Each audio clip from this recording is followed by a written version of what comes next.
역대하 5장 13절에서 14절 말씀입니다. 자비의 하나님이라는 주제로 은혜 나누도록 하겠습니다. 자비의 하나님. 구약 성경에서 이 자비라는 말씀이 최초에 등장하게 됩니다. 그러니까 지금 우리는 수요일까지 해서 하나님의 성품을 따라 살아가는 메시지를 접하게 됩니다. 첫 번째 하나님의 성품은 사랑이십니다. 그러니까 우리가 성화가 되어 간다는 것은 하나님의 성품으로 변해가는 거예요. 바뀌어져 가는 거예요. 젊은이가 예수를 안 믿고 사랑한다는 말 믿으면 안 돼요. 멱살이라도 꿇고 와서 교회에 와서 예수 영접하고 사랑한다는 고백해야 합니다. 할렐루야. 아까 들으셨죠? 안 믿는 사람과 결혼해도 안 되고 명예 같이 매도 안 되는 거예요.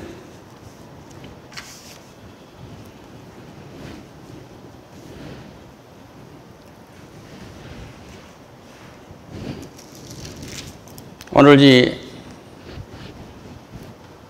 역대하 5장 말씀은 성전이 이제 솔로몬의 성전이 완성 건축이 다 끝나고 솔로몬이 언약궤를 이 성전으로 옮기는 과정에서 이루어진 그런 얘기입니다. 모세 때도 그렇듯이 그 여호와의 영광의 임재가 구름 가운데서 나타난 거예요. 이것은 하나님의 자비의 은혜가 내려온 것입니다. 할렐루야. 가장 큰 제보는 예수님이 내 대신 죽음의 피, 시큼한 이 먹피, 주홍빛 같은 그 붉은 피를 흘려준 자비가 내리고 있는 거예요. 이해되십니까? 할렐루야. 그리고 보혜사 성령이 우리에게 임재하신다는 것은 예수님이 선물로 우리에게 보내주신 성령이 우리에게 비둘기처럼 임하게 된 거예요.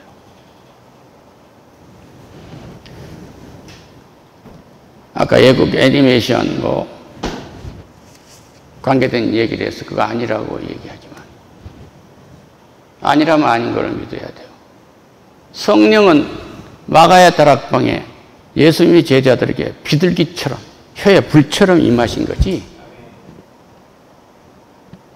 성령이 예수님 몸속에서 머리로 빠져나오는 비둘기가 어디가 있어요?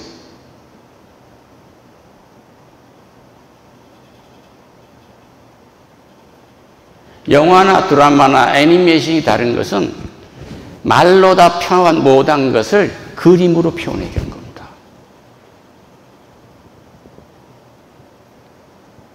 그 사람들 성경을 알고 대본 쓴 거 아니에요. 거기 은혜 없습니다. 할렐루야.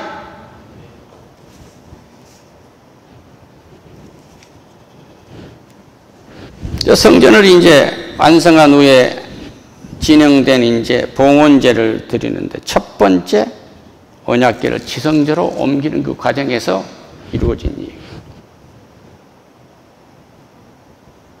너무나 장엄했고 너무나 아름답고 정해진 순서대로 봉사하지 않았다고 그래요. 여기 보면 그때의 제사장들이 그 반열대로 하지 아니하고 스스로 정결하게 하고 성소에 있다가 나오면 은혜입니다. 할렐루야. 은혜를 입은 사람은 하나님의 자비를 안 거예요. 그러니까 이 앞에 헌금하는 일이 있다, 봉사하는 일이 있다 그러면 계급 순서로 와서 한 게 아니고 그 지독한 신분사에서 은혜를 받으니까 서로 앞서서 했다 이런 얘기예요. 할렐루야. 하나님의 자비는 그렇게 내리는 것입니다. 노래하는 네 사람 아삭과 헤만과 여두둔과 그의 아들 형제들이 다 새 마표를 입고 제단 동쪽에 서서 재금과 비파와 수금을 잡고 나팔을 부는 제사장 120명이 함께 서 있더라. 그렇게 해요. 그러니까 이 사람은 뭐예요? 찬양대 대장이란 말이에요. 헤만은 성전에서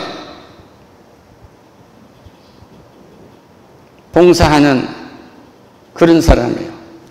그 밑에 악장 정도나 되는 거예요. 여도부는 예언자이다, 찬양대원이다. 그런데 그 사람들에게 이때 제사장들이 그 반열에 대하여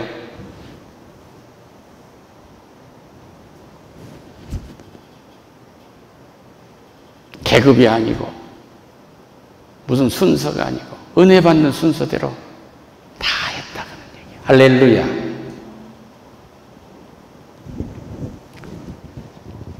나팔 부는 자와 노래하는 자들이 일제히 소리를 내어 여호와를 찬양하며 감사하는데, 찬양은 하나님이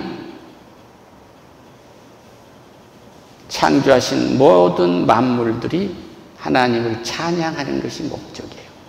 창조의 목적. 그러니까 우리를 만드신 것이, 인간을 만드신 것이 하나님을 찬양하는 선두 그룹에 두기 위한 거예요. 할렐루야. 이 부부가 결혼을 한 것은 부부로서 하나님을 찬양하기 위함입니다. 할렐루야.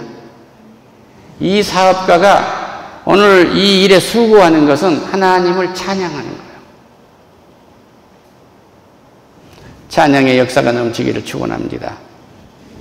뭐 하나 하는 것도, 저 화장실 청소하는 것도 주를 찬양하는 거예요. 물질을 내는 것도 주를 찬양하는 것입니다. 저 뒷골목에 가서 남의 집수리 해주고 욕을 먹는 것도 찬양하는 거예요. 핍박은 유익이니라. 할렐루야.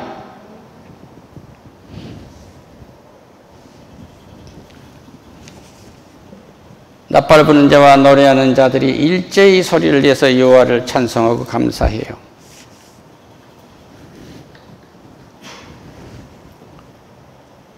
재금도 치고 모든 악기를 울리며 소리를 높여 여호와를 찬송했다.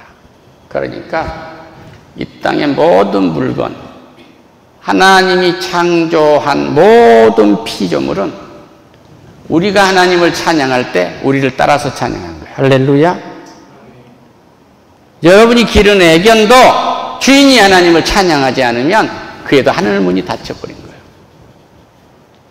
여러분 아파트가 100평이라고 할지라도 하나님을 찬양하지 않는 아파트라고 하면 영적으로 어두무색이에요. 닫혀버린 거예요. 하늘문.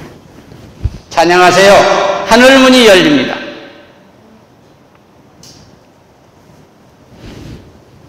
거기에 찬송하며 이르되 선하시도다. 그의 자비하심이 영원하도다. 하나님을 찬양하다 보니까 죽을 수밖에 없는 우리요.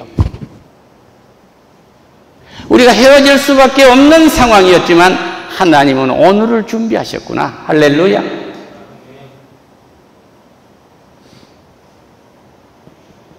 밤에 잠 못 자고 육아를 하느라고 몸살을 치고 처음에는 생명이 신비하기도 하고 그랬는데, 남자는 코를 골고 자는데 자기만 혼자 육아를 하고 있으니까 기가 막힌 거야. 몸은 뚱뚱해지지. 인생이 막 싫어지는 거야. 이때 하나님을 붙든 사람은 가장 은혜로운 시간이 되는 것입니다. 할렐루야.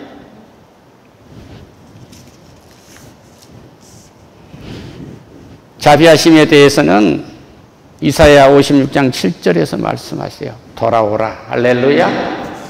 네가 가인과 아벨, 다른 놈이 아니고 네가 살인자란 말이야. 네가 내 동생을 돌로 쳐 죽인 살인자란 말이야. 그런데 내게 돌아와라. 그 얘기. 할렐루야. 악인은 그 얘기를, 불의한 자는 그의 생각을 버리고 여호와께 돌아오라.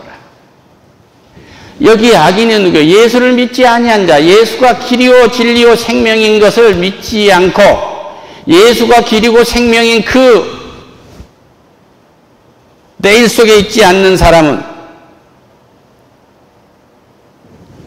그 불의한 생각과 그 모든 것을 버리고 여호와께 돌아오라 얘기해요. 할렐루야. 그리하면 그가 긍휼히 여기사 불쌍히 여기사 자비는 불쌍히 여기는 것입니다. 불쌍히 여기사.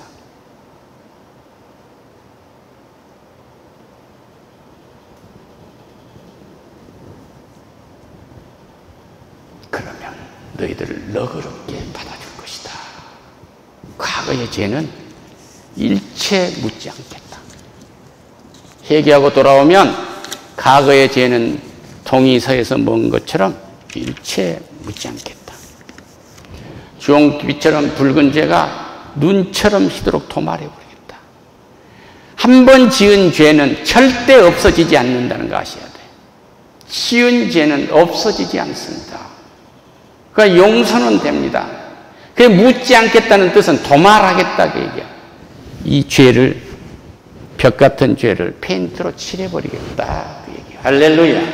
하나님과 나하고만 한 이 은밀한 죄를 그 누구도 정죄하지 못하게 하겠다 그런 얘기요.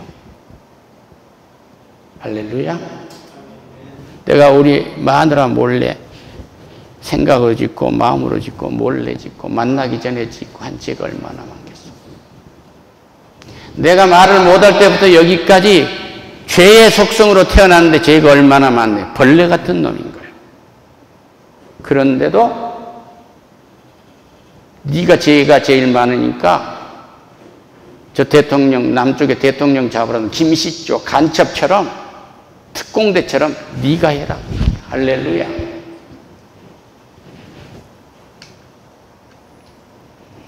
그래서 내가 여기 서 있는 건 하나님이 책임지십니다. 예레미야가 3장 22절에서 이렇게 말씀해요. 여호와의 인자와 긍휼이 무궁하심으로 우리가 진멸되지 아니함이라. 그러니까 예수를 믿었는데 소수라고 했잖아요. 믿지 않는 자는 이미 심판했다고 했잖아요. 지구상에 예수 믿는 사람은 얼마 안 돼요. 다 죽은 노아의 방주 외에 지금 저 홍수 속에 있는 사람들 다 죽은 고기처럼 다 죽었는데 여러분과 내가 살았다 이런 얘기야. 할렐루야.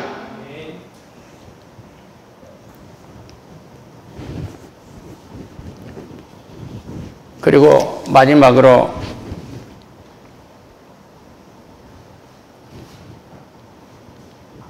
자비를 입은 자가 해야 할 것을 말씀하세요.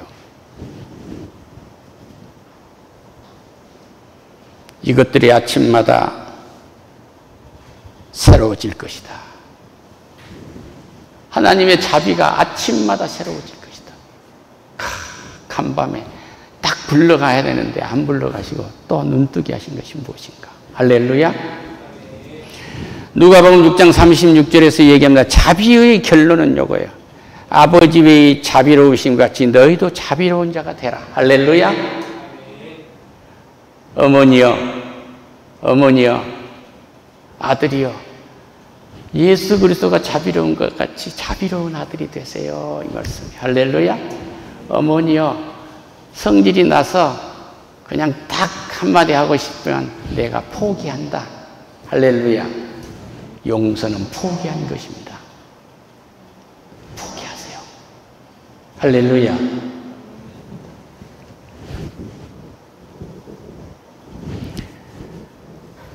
누가복음 6장 37절에서 비판하지 말라. 그리하면 너희가 비판을 받지 않을 것이다. 이게 자비로운 사람이에요. 또 자비로운 사람은 정죄하지 말라. 그리하면 너희가 정죄받지 않을 것이다. 아들을 정죄하면 내가 그 아들에게 미안하다고 말할 때까지 내 몸이 굳어 있는 거예요.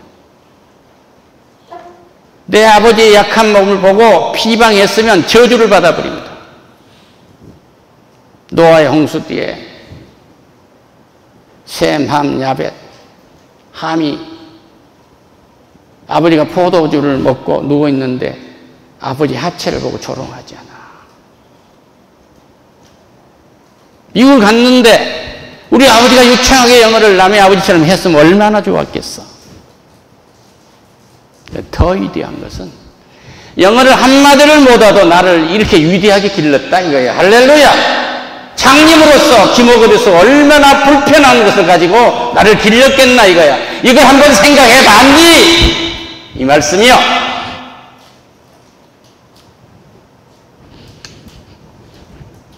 남들은 기업을 물려주는데 아파트 하나 가지고 동생하고 나하고 서로 나눠 먹겠다고 싸워야 되잖아.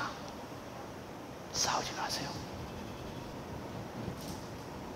정죄하지 말라. 그리하면 너희가 정죄받지 않을 것이다. 결정적인 것은 용서하라. 그리하면 너희가 용서를 받을 것이다. 할렐루야. 내가 아버지의 아픈 상처를 쓰다듬듯이 그렇게 불쌍히 여겨서 용서하고, 내 어머니의 그 몸부림을, 저 아름다운 모습을 가지고 우리 아버지 안 만났어도 되는데 거기서 내가 태어난 거야. 할렐루야. 나는 새벽잠 깨면 마누라 손을 탁 만지면 너무 부드럽고 너무나 따뜻해. 그럼 손을 끌어다 배에다 얹어보거든.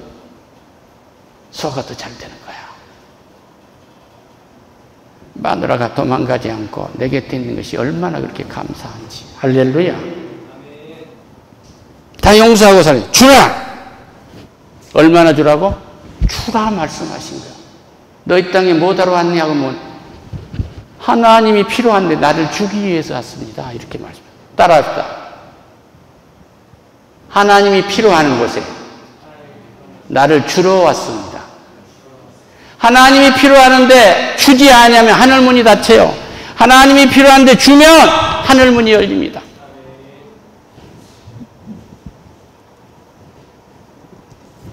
그리하면 너희에게 줄 것이다. 얼마나? 곧 흙이 되어 누르고 흔들어 넘치도록 하여서. 흙이 되어 누르고 흔들어 넘치도록 하여서 너희 안에 안겨주리라. 할렐루야. 이 삶에 무엇을 안 안겨주시겠다? 자비하세요. 자비의 결론은 비판하지 않는 것입니다. 정죄하지 않는 것입니다. 용서하는 것입니다. 주는 것입니다. 할렐루야. 예수님은 십자가에서 다 주고 가셨습니다. 또 하늘나라를 준비해 두시고 우리의 처소를 준비해 두시고 재림하실 때 우리에게 다 주실 것입니다. 기도하겠습니다. 하나님 감사합니다. 주님의 자비의 은혜를 입었습니다. 영광 받으세요. 예수님의 이름으로 기도드립니다. 아멘.